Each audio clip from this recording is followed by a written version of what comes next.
Martine, un parent vient d'apprendre que son enfant a un trouble dans le spectre de l'autisme et on lui dit que c'est, entre autres, un problème de communication. Qu'est-ce que ça veut dire? Oui, d'abord, il faut comprendre qu'est-ce que la communication. Ah, je recommence. Qu'est-ce que la communication?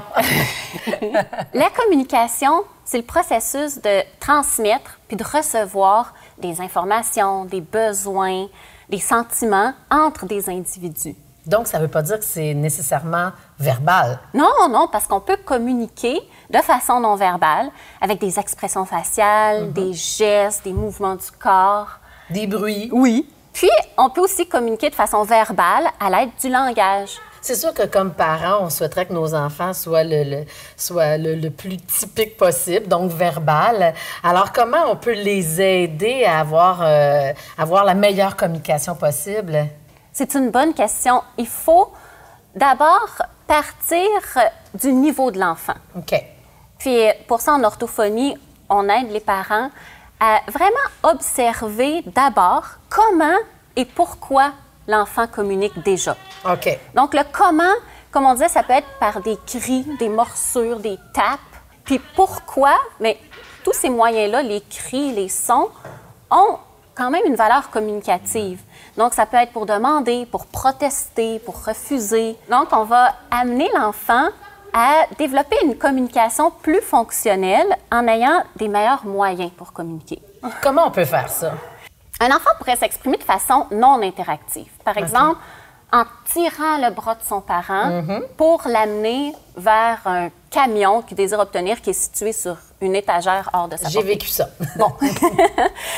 Donc, on veut amener l'enfant à communiquer son intention parce qu'on devine qu'il veut demander le camion. Donc, pour ce faire, l'adulte peut, par exemple, prendre la main de l'enfant puis l'aider à faire le geste « donne », tout en disant le mot. Puis, remettre le camion dans sa main. Donc, en répétition, à un moment donné, il va finir par comprendre que ça veut dire « donne ». Tout à fait. On l'aide à communiquer. Et ça peut même diminuer les crises parce qu'on devine plus son intention. C'est drôle parce que moi, mon fils, on communiquait en disant, par exemple, « encore »,« fini ». C'est des petits trucs, ça. Oui, tout à fait. Les gestes, ça va donner un moyen de communication efficace pour communiquer des intentions, pour répondre aux besoins de base. Donc, par exemple, pour aider un enfant à faire le geste « encore », mais on peut organiser l'environnement pour l'aider à susciter. On peut organiser l'environnement pour l'amener à exprimer la demande. OK. Donc, tu lui donnes juste un morceau d'orange. Oui, tout à fait. Donc, on donne seulement un morceau, un aliment ou un morceau de casse-tête pour amener l'enfant à en demander un autre. Encore.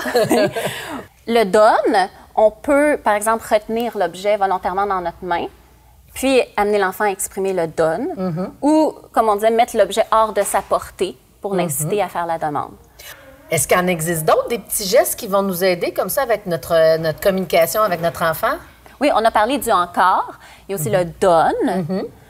Fini pour mettre fin à une activité. Oui. Le aide-moi pour demander de l'aide. OK.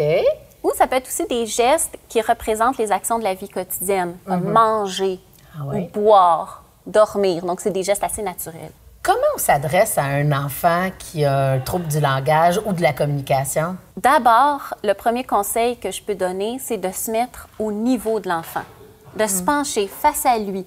C'est important aussi de parler à l'enfant en utilisant de courtes phrases.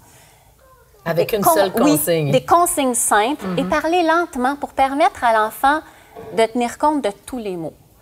Je donne un exemple. Si on est à la piscine avec un enfant et qui se met à courir et qu'on lui dit « Non, arrête de courir parce que sinon tu vas tomber ». La phrase est trop longue. L'enfant ne se sentira pas concerné par notre consigne et peut probablement continuer à courir. Par contre, si on se penche à son niveau, qu'on attire son attention, puis on lui dit « Ici, on marche », en mettant l'accent sur le mot important, il risque de beaucoup plus tenir compte de la consigne. Il y a les pictos aussi qui aident beaucoup les enfants. Oui. Puis les pictos, que ce soit des photos, des dessins en noir et blanc ou en couleur, ça peut aider l'enfant à développer sa compréhension et son expression. Si on lui dit « assis-toi » en lui montrant le pictogramme d'un enfant qui reste assis, ça peut l'aider, par exemple, à rester assis dans l'autobus pendant le trajet. Donc, ça l'aide à mieux comprendre les consignes. Ça peut l'aider aussi à anticiper ce qui va se passer. Par exemple? Si on est au parc avec un enfant, puis on veut l'amener vers la maison, on peut lui dire on s'en va à la maison en montrant le pictogramme d'une maison. Et ça va favoriser la transition entre les deux lieux.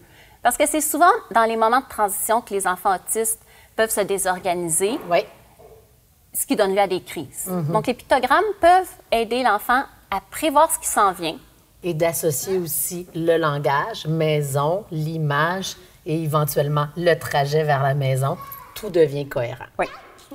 Ça amène aussi l'enfant à comprendre les différentes étapes d'une action de la vie quotidienne. Par exemple, s'habiller ou aller aux toilettes. On peut illustrer chaque étape de l'action pour aider l'enfant, encore une fois, à prévoir ce qui s'en vient.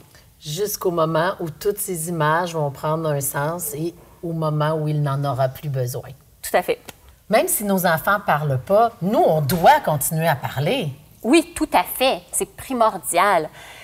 Je conseille toujours aux parents de nommer ce qui entoure l'enfant, de nommer les objets familiers de l'environnement, de nommer aussi les actions que l'enfant fait pour continuer à développer le vocabulaire que l'enfant va enregistrer. Oui, on ne se rend pas compte, mais c'est des petits ordinateurs. Là. Oui, tout à fait. Alors, on commente sans arrêt, même si on a l'impression de parler tout seul. Je conseille aux parents de commenter leurs actions ainsi que celles de l'enfant pour donner à l'enfant des modèles de petites phrases simples.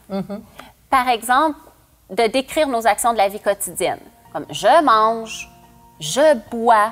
Je vais mettre le lait dans le frigo. Oui.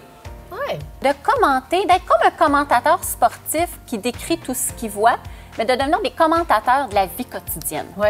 Puis c'est comme ça que nos enfants vont scorer. Oui.